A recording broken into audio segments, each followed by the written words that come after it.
All right, so today's lesson is all about making dilutions, what a dilution is, using the dilution formula. So dilutions are something we do often in the chemistry lab where you have to make a lower concentration solution using a stock solution. So you guys have made stock solutions in a volumetric flask. From that stock solution, you would then make a working solution. And to do that, you do a dilution. Dilutions are made by adding more solvent, or typically water, to a solution. The amount of solute then is remaining the same. So here's a high concentration. You can see all the solute particles in there. They are a little more close together because they're in a higher concentration. You add more solvent to it, and the number of solute particles stays the same. You just have more solvent, okay? So we can kind of figure out a formula for calculating molarity of dilutions if we know that the amount of solute is staying the same if you're adding more solvent, and that is what creates the dilution. Okay, so let's go down here. So from the definition of molarity, we can calculate the moles of solute that's in there. Because we know from the molarity formula, remember molarity is moles divided by liters. So if we know the molarity and we know the volume, we can take molarity times volume, and that will give us the moles of solute that's in there. Okay, so since the moles are the same, the moles of solute don't actually change, we can substitute the molarity times the volume for moles in this statement and use this formula to conduct dilution calculations. Since the molarity times the volume of solution 1 would have the same number of moles as our dilution, it's just the molarity would decrease as the volume increases because the number of moles stay the same. Put this formula on your purple sheet because that is your dilution formula. So a type of dilution that's often done that it's commonly used in biology and chemistry is called a serial dilution. We often do this when we have a single stock. So maybe it is like a culture, a bacterial culture, or it's a sample that we have, and we need to make a series of dilutions with those to conduct an experiment on. So you would take a certain amount of the original stock and you would transfer it to a test tube, and then you would add a certain volume of water, and then from test tube 2 you would then move a certain amount to test tube 3 and then add a volume of water to that. So it makes multiple progressive dilutions from more concentrated down to less concentrated solutions. So you can see here on the right side, this is commonly done like in biology with bacteria or other samples, like water samples, things like that. Okay, so we're going to go on to the next page to practice using the dilution formula. Okay, so for example, we have a stock solution of sulfuric acid, has a concentration of 8.61 molar. Okay, so you can label that, your M1 if you wanted to. How many milliliters of the stock solution? So that is V1. We want to know how many milliliters with the volume of this original solution. You would need to make 500 milliliters, so there's V2 of a 1.75 molar sulfuric acid solution. So that's M2. Okay, so the kind of nice thing about the dilution formula is because it's volume on both sides, you do not have to convert the milliliters to liters to use the formula.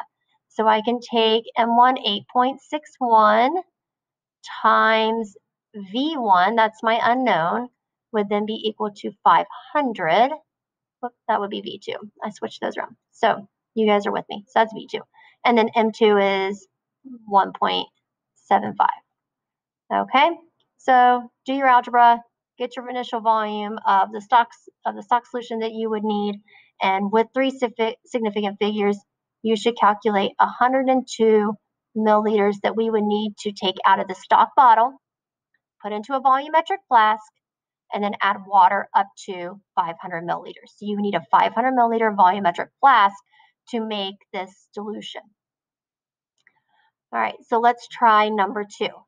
So water is added to 25 milliliters of a 0.866 molar potassium nitrate solution. So there's your V1 and your M1 until the volume is exactly 500 milliliters. So that's your V2. What is the concentration of the final solution? So we're looking for M2. That's our question. So M1 is 0.866. V1 is 25 milliliters. And we're looking for M2, that's the unknown, and the V2 is 500, okay? So you're gonna solve for the new molarity. Just work your algebraic magic, and your new molarity should be pretty diluted, 0.0433 molar potassium nitrate, okay? All right, so our next problem is a little bit more difficult. There's kind of 2 ways to solve this, so I'll show you both ways. So you have 505 milliliters of a 0.125 molar hydrochloric acid solution. You want to dilute it to exactly 0.1 molar. How much water should you add? So I really need to know, first of all, what's the total volume I will end up with before I can figure out how much I need to add. So this is my V1, M1. This is my M2. So I need to find out what's the total volume that's going to be at the end. So I can take 0.125 times 505 milliliters and then set that equal to 0.1 times X. That's my V2. Okay. So when I do that and I calculate, so I'm going to take 0.125 times, I got to do this real quick, and then divide it by 0.1, we get, with 3 sig figs, 631 milliliters of solution in total. That's the total. But we had 505 in the beaker or the flask to begin with. So if I subtract 505 milliliters, that'll tell me how much water I need to add to the 505. So if I subtract, I get 126 milliliters. Okay. So I'm going to show you a second way that you can solve this, another algebraic way. Okay, so second algebraic way, I would set it up like I did before. So I'd have my 0.125 molar times 505. And I'm going to set that equal to 0.1 molar. And then I know my final volume of my solution is going to be the 505 that was initial plus whatever I add. Okay, so this is like algebra you could probably do. So you're going to multiply this side, so you get 63.1, and then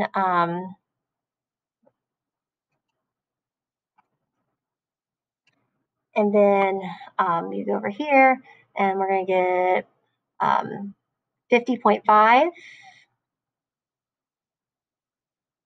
plus 0.1x. You got to distribute that.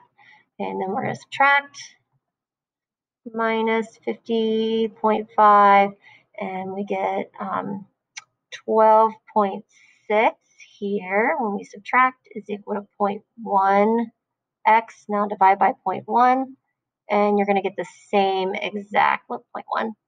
You're going to get the same exact answers. So you're going to get the final, the amount of water you need to add is 126 milliliters of water that needs to be added to the original 505. Okay. All right, so you have some dilution practice problems to do.